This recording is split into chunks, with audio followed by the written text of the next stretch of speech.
एक जुतिया व्रत गीत गाने की कोशिश करते हूँ, आप लोग जरूर सुनें और कमेंट बताएं यह गाना कैसा लगा। अच्छा लगेगा और सपोर्ट करें। सोने के थरियावा में फूलवा सजवले हो कि भूखल बाटे ना, तिरिया खरे हो जुतिया हो कि भूखल बाटे ना। बड़ा रे जतनवा से भाई ललनवा हो कि भूखल बाटे ना।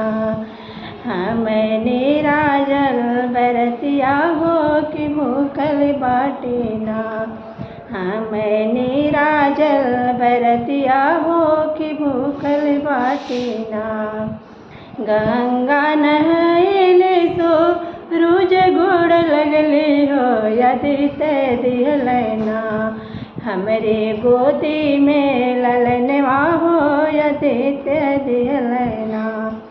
यही बलकवा के अजर अमर करिहा हो कि दैयो दिहाना। मैया लंबी उमरिया हो कि दैयो दिहाना। मैया लमहर उमरिया हो कि दैयो दिहाना।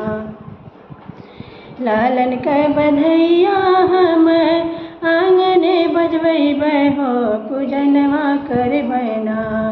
मैया तू हरी चरनिया हो पूजनवा करबै ना।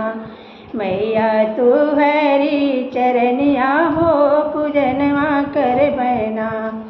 सोने के थरियावा में फलवा सजवले हो भूखल बाटे ना। मैया खर जोतिया हो भूखल बाटे ना। तिरिया खर जुतिया हो भूखल बाटे ना। धन्यवाद। यह गाना कैसा लगा जरूर बताएं।